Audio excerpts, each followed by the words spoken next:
Pacer Nation, what is going on? Welcome back to another episode here of your go-to Pacers podcast, Setting the Pace. I'm your host, Alex Golden. I'm joined today by Michael J. Facci. We're going to talk about that Pacers victory, a 133-111 whooping of the Dallas Mavericks, snapping a 7-game winning streak from Dallas. Facci, this was an impressive win for the Indiana Pacers. Snapped like a twig. That winning streak is no more. Dallas came in hot as could be in Indiana, and they're boarding that plane, going back to Dallas, feeling a little bit cold.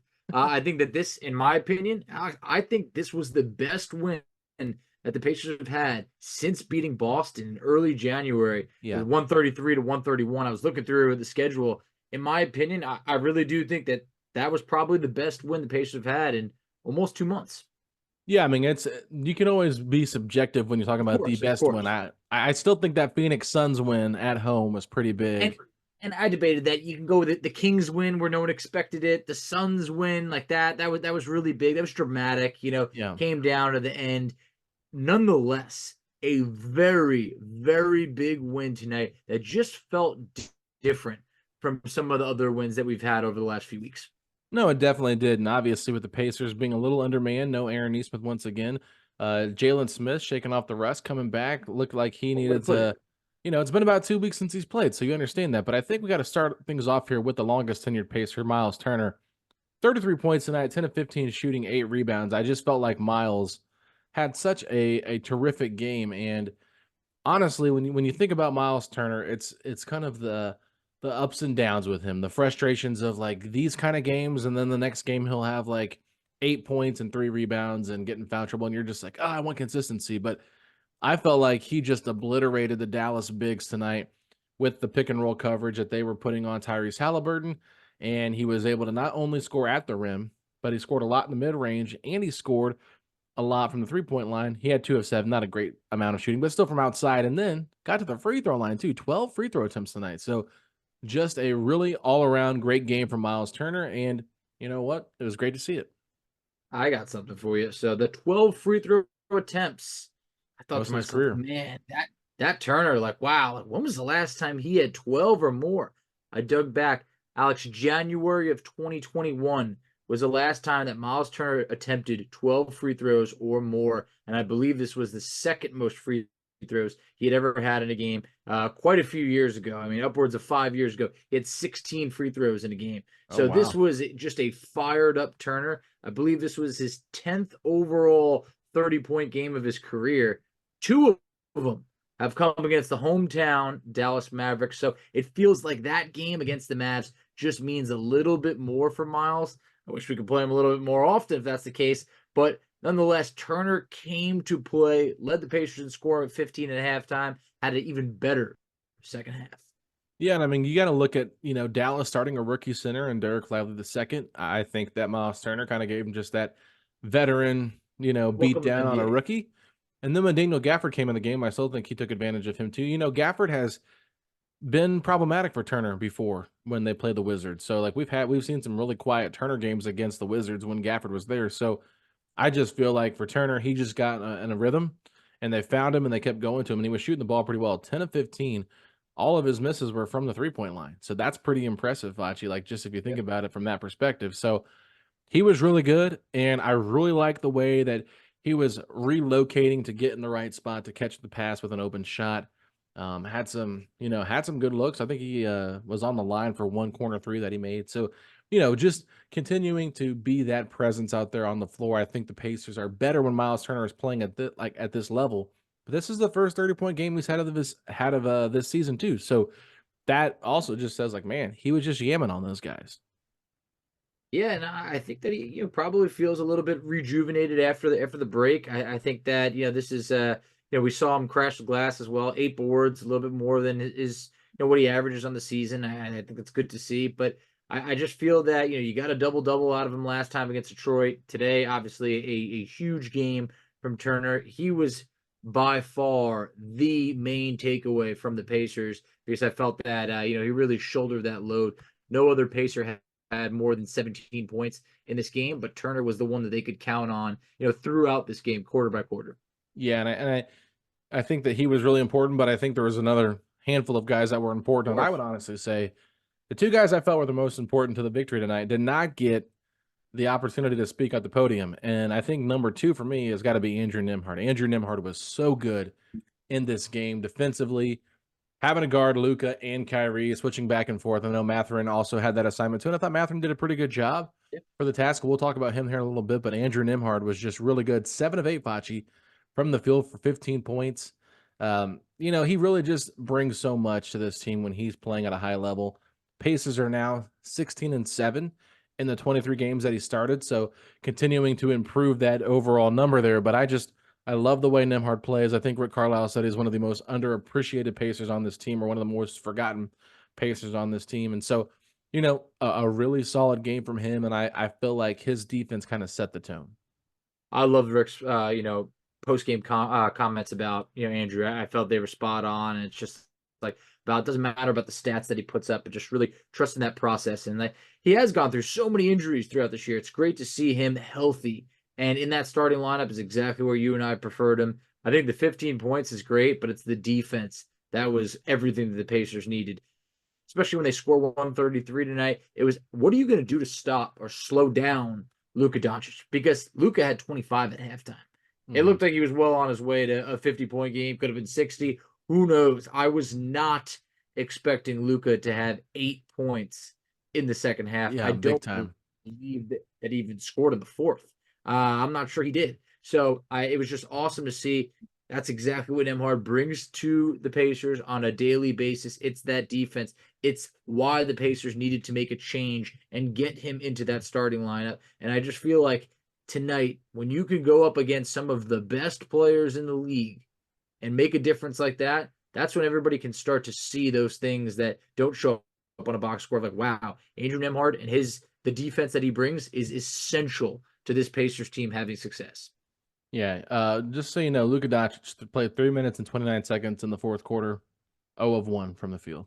I thought he went scoreless. Yep. I mean, hey, there was really nothing to write home about Luka in that fourth. So it just shows that the Pacers really made those adjustments because, like we said, it looked like he was on his way to could have been one of those games where Giannis goes off, one of those performances where you just have no answer. And instead the Pacers found an answer.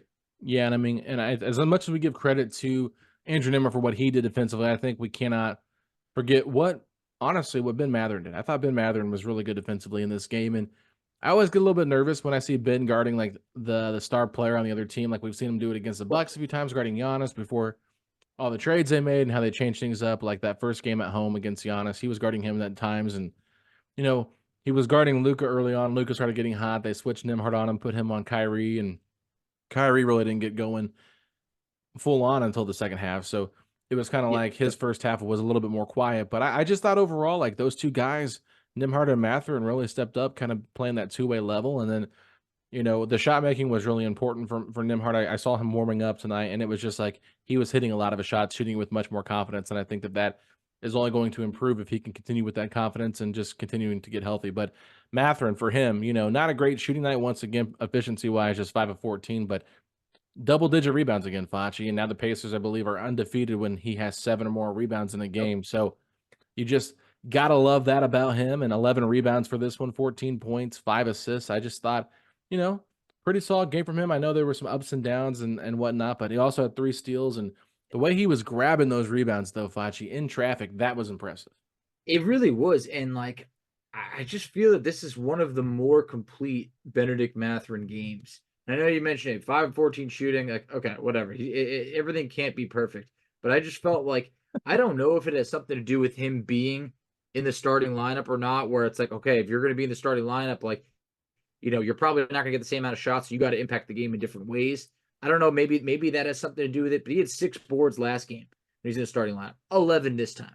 Last game, starting lineup. 5 assists. This game, 5 assists. It's just like he knows that he can't just be a scorer. And I feel that he's impacted the game in numerous ways, being in that starting lineup outside of scoring. Because there's been times that we've criticized him, you and I, where we've looked at this and it's like 0 rebounds, 0 assists, maybe it's 1 assist. It's just not enough. It's not what the Pacers need. They need contributions across the board. And I felt that tonight was where he brought that. And if you looked at the box score, you'd say, what? I mean, Kyrie had 29, Luka had 33. What do you mean slowing them down? But just to your point, Kyrie had a very quiet first half. He had a span maybe in like the third or the fourth, where he maybe the fourth quarter in the beginning where he really started getting it going, hit a couple shots. But I felt that Mathurin and Nembhard, just like you mentioned, those two really tightened up on defense and also still brought it on offense. Yeah, I mean, there was a stretch there in the third quarter where Mathurin had some big buckets back to Yes. back, and it was like, okay, he's getting going a little bit. I know Rick Carlisle yelled at him when he got, I think he made a tough pass to Turner, and I think Turner lost the ball. And, the next play down, I think the Mavericks got a fast break from that possession. And then Carlisle kind of like started yelling at Mathurin. Mathurin looked at him like, what did I do? And, I think he was just frustrated because, like, it was the right pass, but it was a little bit of a bad pass, and I don't think they needed him making that pass. Like, let the offense set up and let Ty or Pascal make it because it was how they were set up. But overall, though, it was just a pretty impressive game from him all around. Love to see that, and honestly, I'm glad that he was able to play this position with Neesmith out because to me, he kind of felt like he played a similar game to Aaron Neesmith in terms of like what they asked him to do. It was be aggressive on the glass, guard the other team's player, and your scoring will be optional. So it was a little bit different role than what he's had with the second unit, where the second unit, it's like, okay, Mathurin, we need you to be the guy with that unit. And, bring it defensively, but really we need you to carry us offensively. It was more so this game, hey, lock in defensively, get the rebounds, make the right play, and the shots will come sporadically, but not at the same consistency where we're constantly running offense for you. So I just thought he did a good job kind of embracing more of a Neesmith type role. No, he did. And look, there's Neesmiths aren't growing on trees. I think he did a good job tonight. But also, I love the fact that it's like we've now seen, while we've said, hey, we prefer Mathurin coming off the bench. I think many feel that way. Sure that he could step into that starting lineup and not mess anything up. It's not like he stepped into the starting lineup and put up, 18 to 20 shots and wasn't efficient and wasn't rebounding. It's like he made winning plays Yeah. today. And I think that was awesome to see. Now, there's a couple other, Pacers that we can get to. I don't want to jump the gun here, but Do it, Alex, jump the gun. I have been itching to shout out Ben Sheppard Yeah. because what we saw tonight, it felt like I don't know if you could say a coming out party because he's had some moments. This was obviously a career night for Ben Sheppard. In what was it, just 12 minutes? So in 12 minutes, 15 points on 5 of 5 shooting from 3. There was a sequence where he hit a 3, he got a steal, McConnell lobs it up, Obi Toppin slams it. It's just like this man you could see him growing in front of our eyes. And when the Pacers moved on from Buddy Hield, a big part of that was, okay, let's get Ben Sheppard some more minutes. Let's get him some more touches. And a night like tonight just shows that while he's still a rookie, the Pacers, I think they hit on this draft pick because the best basketball he's yet to play. A night like tonight, this man is just so far ahead of schedule. Yeah, I like what Tyrese Halliburton had to say about him in the post game press conference. He was basically just saying like, look, with Ben, the game was really fast still, and there was a point in the game where he said that Ben had a wide open look and thought Luka was going to be out there, but Luka just left him alone, and he didn't even look at the rim to shoot. And they were like, you got to look at that. So it's still a little bit of a fast paced game for him and stuff like that. And I know his 3-point percentage does not reflect what he did tonight. So, he's not going to always shoot 100%, obviously, from three No one per game. But I think that the better he gets as a shooter, the more confident he's going to get, and the more it's going to help spread out the offense in terms of like if he's out there on the floor. I think there's going to be teams that, okay, they might sag off of him a little bit and say, okay, prove to us that you can hit it from 3 at a consistent rate to beat us. And if he does that, I think it's what's going to be special. Like, obviously the threes that he was hitting tonight, they were just open. And he did a good job getting himself set, didn't rush those shots, and that's why they went in at a high clip. And I honestly felt like a lot of his shots were really timely. There was a 9-2 run the Pacers had in that fourth quarter when Kyrie Irving cut the lead down to 4, and 2 of those threes came from Ben Sheppard. So that just kind of shows you like how big he was in those moments. And I understand that the bench unit is a little bit weakened by Mathurin starting. So it's going to be a, commitment by everybody to step up, and, it's going to be like by committee how they, distribute the scoring. And some nights it's going to be McConnell. Sometimes it might be Obi Toppin, might be Jalen Smith one night, but tonight it was Ben Sheppard. And so I thought, honestly, like he was so good. His defense was pretty good. I knew he got in some foul trouble, 4 fouls in 12 minutes. That's part of being a rookie. But Yeah, overall, I think you have to feel pretty good about where he's at now. And over the last couple of weeks, it feels like he has made a much stronger case that he should get the 10th man in the rotation spot over Doug McDermott. I completely agree with that. One little side thing is one of my best friends is a Dallas Mavericks fan, so we were going back and forth, and before the game, this, and that. And towards the in the middle of the game, he just goes, "Who's this Sheppard guy? I hate him."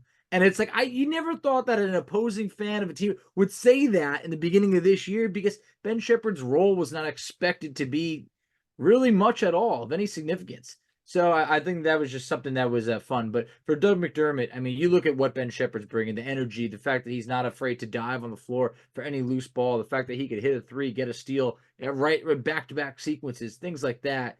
It just makes that ceiling almost feel like Doug McDermott's got to duck his head a little bit because that ceiling is right on top of his head. I mean, it's a small thing. Look, You missed McDermott, a technical free I throw. was about to say that. Missed the technical free. I was like, what are we doing over here? So like that, it could anybody else could have missed it. The fact that it was Doug McDermott in that moment just had me be like, oh my god. But one other thing, and I don't want this to always be a comparison, but with no football on anymore, football season's done. I sat and I watched that Buck Sixers game today, and Buddy was just letting it fly. And look, Buddy, hey, good pacer, enjoyed it, man. But there was a night like today. You're gonna get good Buddy, you're gonna get bad Buddy. Today, 4 of 13. Yeah. And then you look at Ben Sheppard, who was 5 of 5 from three and 5 of 6 from the field, and it's just like, you know what? We're gonna be all right. And it might not be on a daily basis that Ben Sheppard's putting up anything close to double-digit points, but the Pacers knew what they were doing in terms of being able to pave the way for more playing time, a bigger role, and I think that Ben Sheppard's defense is something that the Pacers very much need. The three-point shooting, I think that's a major plus. Yeah, no, there's no doubt about it. And you know what's even great about this win, Facci, is that we've talked about 4 players so far, and we've yet to mention Tyrese Halliburton and Pascal Totally agree. Siakam. Says a And lot about this team. I mean, Halliburton had a really good game, like 17 points, 10 assists, 8 of 15 shooting. Like it wasn't like bad. I think he had 4 steals too. Like he was really getting his hands, in those lanes and in the gaps there, just trying to create steals for the Pacers. I thought it was great, like what he did in terms of that. Like he was a plus 13, second or third highest, excuse me, of the game. So, he had some really nice moments in there, but it was like you didn't need Tyrese to be Tyrese to kind of take over. And I think one of the great things that he did was he figured out a way to get Turner the ball at the right moment. And that was his big thing, was setting up Turner. Like, even I think there was one where Turner like airballed a three completely, but Halliburton had a beautiful behind the back pass to him, like we've seen, be on the highlight reel. I think it was against the Bucks when he had one of those to Turner at the top of the key earlier this year. But they just have great synergy together, and I love what Halliburton said. Like when I got into the league, like everyone thought I would be great with a lob threat, Yep, love that. Love who he brought center. up also. Rashawn Holmes. That Yes. that was like dream a little bit bigger, man. Yeah. You got Myles Turner. Well, and he even said, like, Turner's a totally different player. Like, he's not a Yeah. lob there kind of guy, and Turner will even tell you that too. Like, he's not catching lobs. I think Nembhard's the only guy that can throw him lobs for whatever reason, but because he threw him a couple last year. But still, it's Myles is one of those guys that's more of a pick and pop type of center, and he can get an advantage in the post, and he'll take somebody down there and score on him, but he's not forcing down low. But yeah, I just thought that honestly, like Halliburton did a really good job of setting him up, and then we talked about like Pascal Siakam and what his role is. Like to me, it's a little bit shocking that he only got 11 shot attempts tonight against the Mavericks, and he was 5 of 11. Like shot a good number, 12 points, 9 rebounds, 2 assists, but like he was totally fine being quiet because he didn't have to be the scorer. And that's what you love about Pascal Siakam. It's like he has the ability to be this person, but like he was perfectly fine letting Myles be the scorer, and he kind of took Myles' role on and being kind of like the 12 points, 8 rebounds kind of guy. So it was one of those things where I really enjoyed like how he kind of took a back seat, and it didn't feel like it was like, oh man, they're like icing him out or they're ghosting him, whatever. Like they were doing a good job of going to the hot hand, and I think Siakam took his moments when they were there, but he didn't force too much, and I liked how he played, and I thought that it wasn't like a great game from him, but pretty solid game and good job on the glass. Yeah, I mean the 9 boards is great to see. I mean he had 12 points, 8 of them were he had 8 at halftime. So kind of a little bit of a quiet game. Didn't score in the fourth quarter, but Pacers Yeah, also didn't really need it. And I think that was great. Same thing with Halliburton. He had 12 of 17 by halftime, but just I think just those two just played a good overall team basketball game. Because when you look at this, Siakam 9 boards. I mean, second most on the team. That's great. Usually 9 boards will lead the Pacers, but then you also had Halliburton with the 10 assists. I think both players, shot, essentially about 50%. Halliburton 8 of 15, Siakam 5 of 11. There was nothing that any did that, and they didn't do anything to like, ooh, he just didn't have it tonight. I felt that both players just didn't need to be overly aggressive because this was one of those classic nights where you had 7 Pacers scoring double figures. And then you also had Obi with 8, and think about it, you're without Nesmith. It says a lot about the depth to this team. And I just felt that this was another one of those nights. There was a collective rebounding effort. I mean, you saw Siakam with 9, Turner with 8, Mathurin with 11. Jalen Smith had 6 in 15 Yeah. minutes. I mean, it's just like it kills me when we see 6 rebounds lead this team when there's many nights now where you see there could be 4 guys having 6 or more rebounds on any night. So, just I think a good overall performance by the starters and just a collective team effort. I mean, this Pacers team shot about 56%, about 39% from 3. The assists, 38 assists to Dallas's 15. Think about that. Mm-hmm. More than doubled up on that. I mean, the Pacers had 19 assists at halftime. So the ball movement, I thought there was really nothing you could complain about in this game against a very good Dallas opponent that was just scorching hot. Yeah, and I'll say this about Dallas tonight. It felt like Kyrie and Luka were doing a lot of on-ball scoring where they weren't really creating for others as much. They did still have a combined 8 assists, but still that's only 4 per person, 6 from Luka, 2 from Kyrie. So it's Less not than like Halliburton had egregious numbers. himself, you Yeah. know? So I just kind of felt like the Mavericks weren't hitting shots. Like obviously, Tim Hardaway Jr. was 4 of 12. I felt like Gafford and Lively only combining for 12 points was huge too, because we've seen how well those two guys have been in terms of being like the rim running lob threats for Luka Doncic, and we've seen how well they've played. And even PJ Washington, the guy that I like, 1 of 6 from the field for just 2 points in 31 minutes. So overall, I just felt like when I was watching this team, like they just weren't hitting a lot of their shots. And you can give credit to the Pacers defense, but I think that's what helped the assist numbers quite a bit. And it was more like, okay, Luka, you got to score on ISO, and Kyrie, you got to do this. And they still had their plays where they had some really good moments, like that pass Luka Oh had to the man, corner. That Luka. I mean, he good is grief. so special. I really do feel like he's like the chosen one. Like some of the shots that he hits was unbelievable defense by the Pacers, and it didn't matter.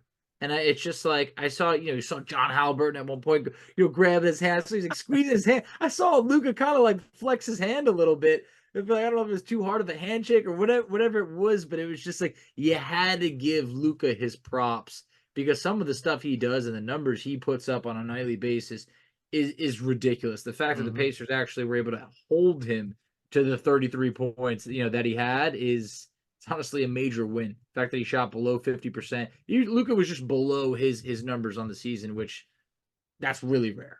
Well, and he looked tired towards the end of the game. I'm not gonna lie. And I was kind of thinking to myself, like, man, he takes a beating a lot when he plays because guys are just constantly on him. Like in the first quarter, I think when they switched Nembhard and Mathurin on, they switched up Mathurin and Nembhard for their defensive matchups, and Nembhard went to guard Luka.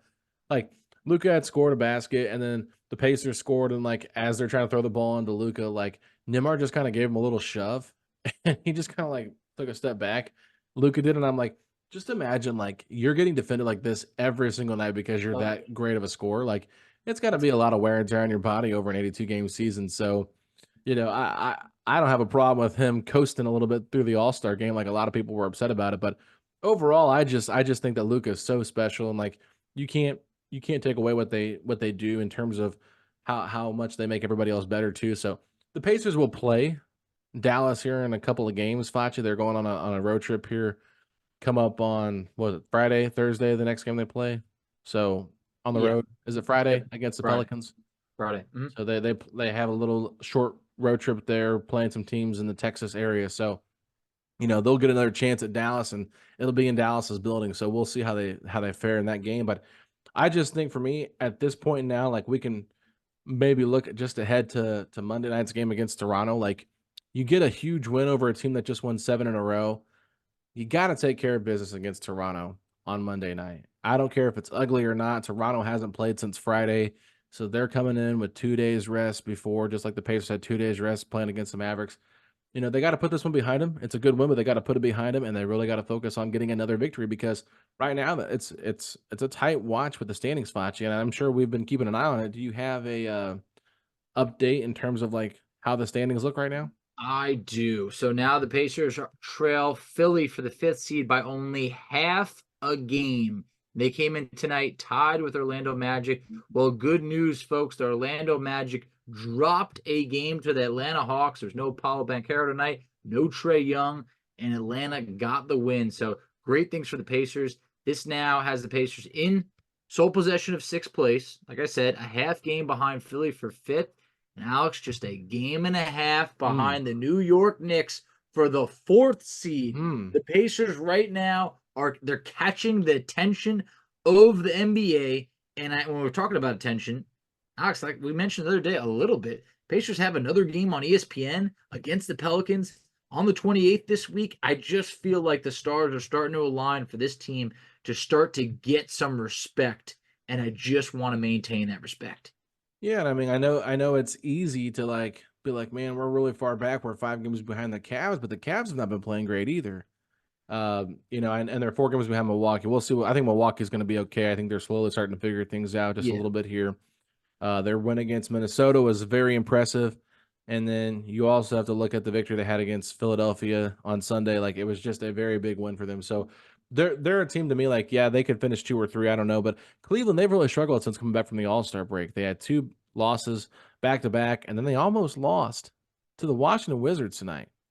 So Thanks. that's not a good sign for how they're playing. And it's like, I don't know if they're just tired or like what's going on. Because a lot of people have said, this Cavaliers team, they have too many cooks in the kitchen trying to feed everybody, and they looked a lot better when they had some guys down with injury, and it was more of a simplified role. But I mean, I still don't like want to count out obviously Cleveland. They're a really good team. They could figure it out here over the next couple of games. But Jordan Poole had 31 points, Facci, 5 assists and 5 rebounds off the bench in Best 38 game all minutes season. tonight.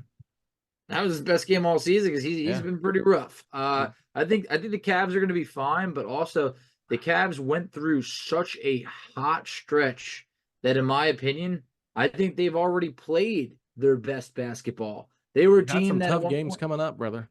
yeah, I mean, look, it's going to be tough, but I think that Cleveland went through a scorching streak where I think they were like 19-4 over some span Yeah. or something of the sort. But then you start to look.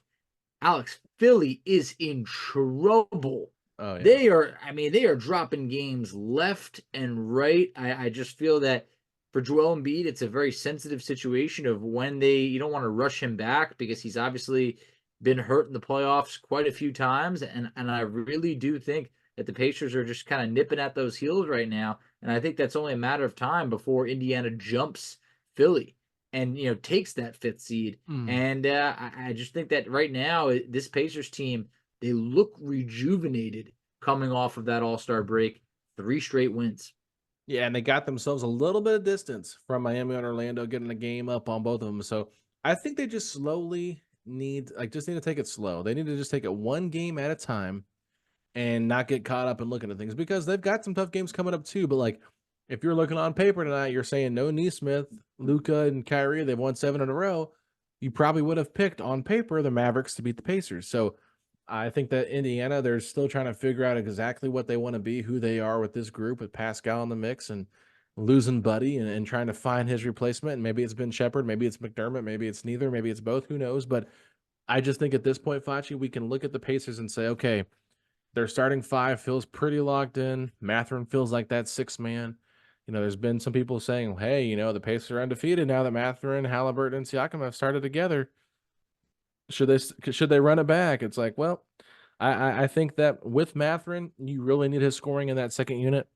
And even though I know Neesmith would embrace whatever role he's asked, there's no way that I'm taking him out of the starting lineup for Mathurin at this point because his defense is still significantly better.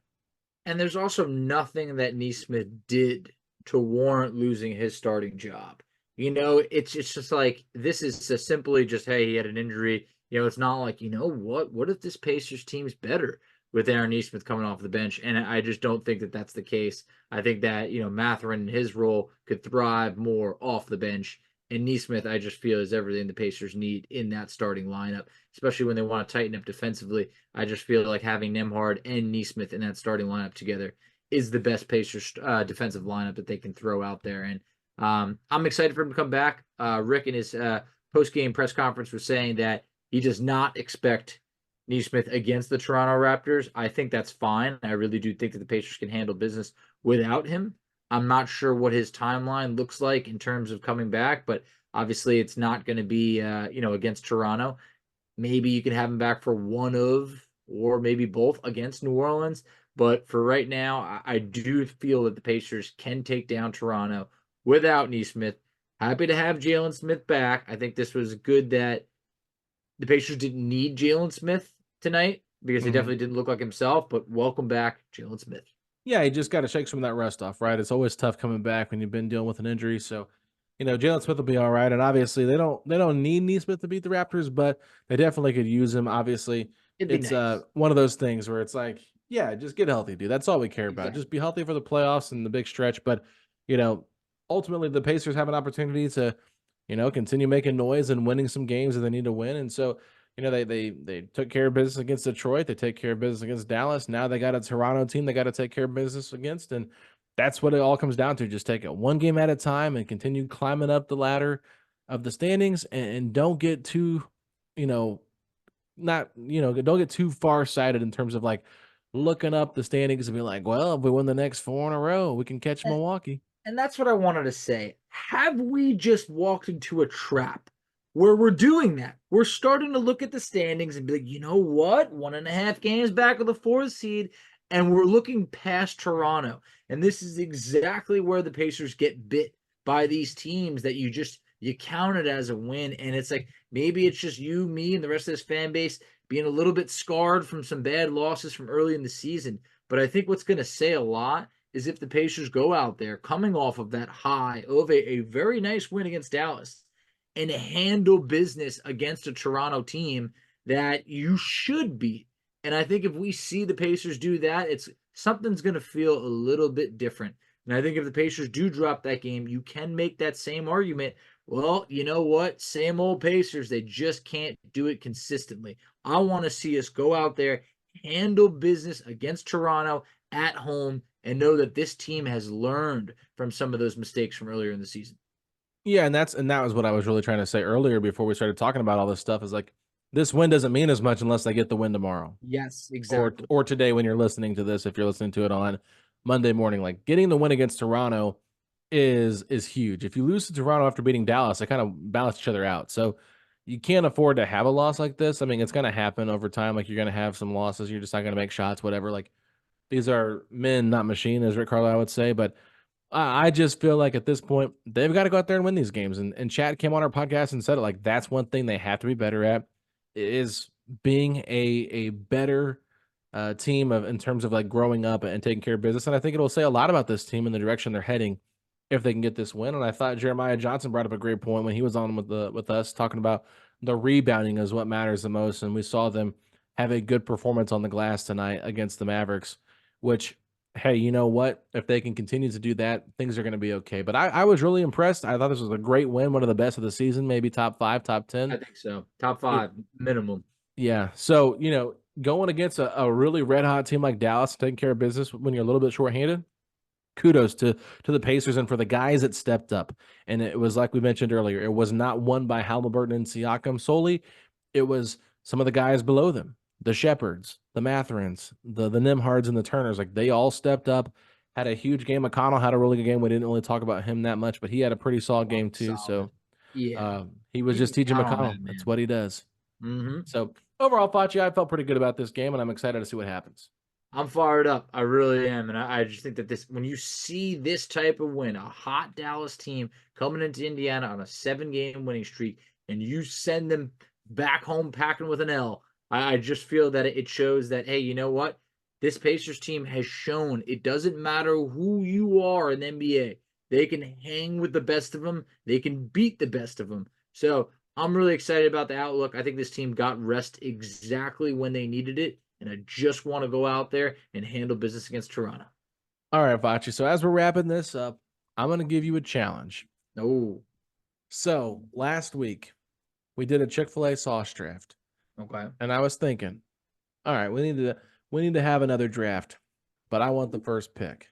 Of Since I course you gave you do. the first pick, I've been pretty nice asking you what pick do you want. We're gonna do a draft, and I'm assuming that my man Facci likes Buffalo Wild Wings. So we're gonna do a draft. We're gonna do our starting 5 of Buffalo Wild Wing sauces. So we're keeping it saucy for the month of February. And we're going to have another sauce draft where I'm going to get the first pick. Not doing it now. We're going to Yeah, I was do it about to later say, this I week. mean, I'm starting to run through some sauces in my head. I I got like saw 3 you. sauces. I started really thinking about it. It's like, okay, you know what? I haven't I been can't there spring it on you. quite That's a few not months. fair. Yeah, it wouldn't be fair, but I will be ready. I'll tell you that. Okay. Because, I saw you talking a little smack on Twitter I was. saying It was pure nice. domination because you got Polynesian. But with the third pick, a lot of value. A lot of value with the Yeah, third. JJ came on, and you heard his 2 choices. I mean, if he could have snagged any 2 sauces, he was picking the sauces I yeah, picked. but it's all subjective, right? Oh, of course, of course. I mean, look, Polynesian, man. Come on. some guys, some people are honey mustard guys. Some people are Chick-fil-A sauce guys. Everyone's got a different preference. And that's why I thought, okay, let's expand it because there's not as many sauces to pick from with Chick-fil-A, but with Buffalo Wild Wings, like they've got a plethora of They sauces. might have like 50. Yeah, they got a lot. But we're not doing dry rubs. We're not doing any of that stuff. We're No, doing I'm not a dry strictly rub guy. Yeah, I'm a sauce sauces. guy. It's got to Exactly. be a sauce. You know what I mean? No, and Saucy. I've said that to waiters and waitresses, and I feel like they've probably been made a little bit uncomfortable. I'm like, are those wings saucy? And they're like, what? And I'm like, I just want to make sure I'm not getting like a dry wing, because then I don't want the That's a wings. chicken So nugget. yeah, exactly. I don't want a nugget. I want a wing. So that's the big difference. Are you a boneless or a bone-in guy? I'm a bone in guy. Okay. Yeah. Same. If I want chicken nuggets, I'll order chicken nuggets. So it's give me the bone. All right. I ain't Well, running we'll from it. be doing that later. Maybe we'll do it on our recap show against the Raptors. We'll do it then, probably. Maybe we'll do it then, or maybe we can do it another episode that we have coming up for you guys on Wednesday morning. Maybe we can do it there, but we'll figure out a time to do it. I thought it'd be a little fun, and I know you guys always enjoy when we mix a little food talk in there with the Pacers. But with that being said, go ahead and let everybody know where they can find us at on the good old social media. Absolutely. So you can find us on Twitter at PacersPod STP. You can find Alex on Twitter at AlexGoldenNBA. I can be found on Twitter at _FACCI. You can find us on Instagram at PacersPod STP.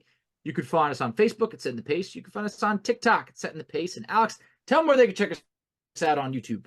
Oh, ladies and gentlemen, you can find us on YouTube at youtube.com/Setting the Pace, a Pacers podcast, where you can find all of our video content and listen.